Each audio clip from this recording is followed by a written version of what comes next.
Hey guys, today I want to do a little primer on slow stomach emptying. It's a concept that most diabetics don't get to for a long time in their diabetic treatment. It only turns up or not very late in the game, and it's a really important, crucial thing that is probably the number one thing that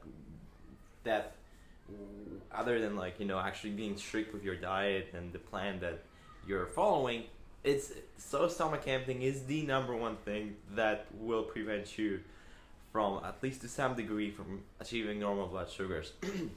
And what it is that it's just that your body has a certain pattern.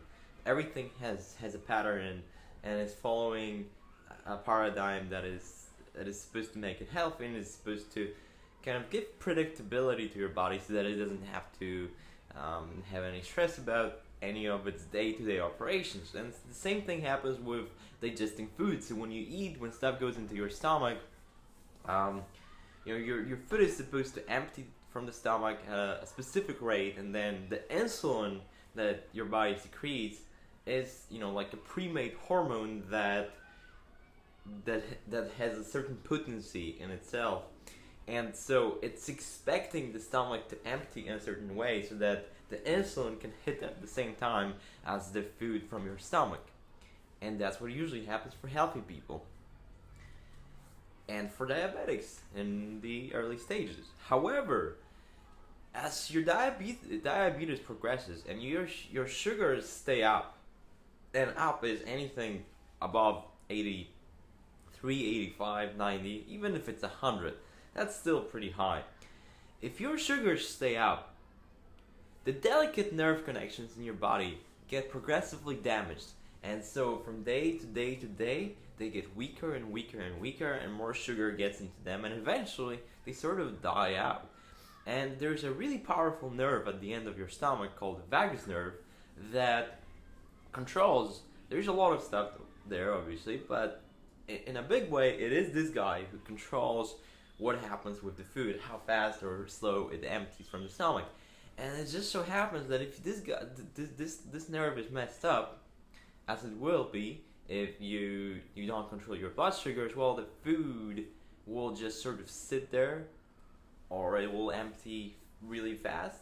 It's just really unpredictable what will actually happen, because like the nerves are like the electricity in your body, and if you have this like wires that are sort of touching, and they're like a millimeter, a tiny like micromillimeter off, and like if the wind blows and then they get a little farther apart, the electricity won't stick. Well, it's the same concept here.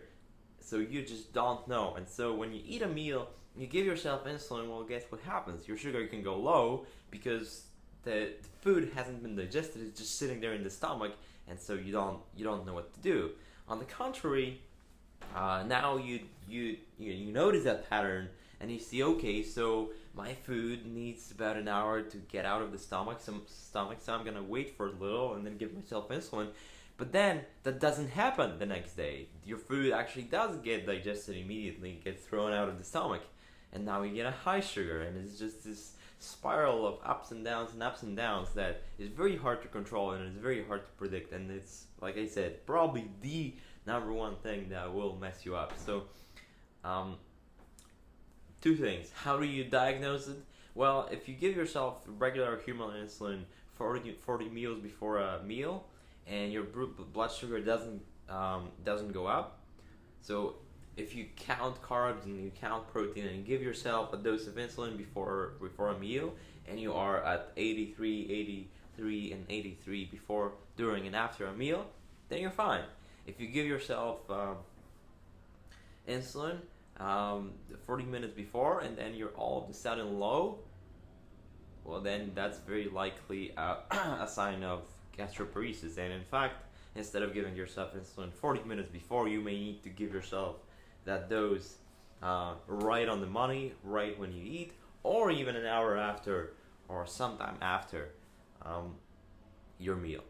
And for from what I understand, for most people, it is you can fix it with stable blood sugar. So if you control your BG and it stays level, your body will eventually try to rebuild those nerves and you'll be fine. But if it is very late stage, then you may be doomed to like liquid meals and things of that sort, which is just not fun. So I would encourage you to keep up your sugar and what else? Live free, grow stronger, and until next time.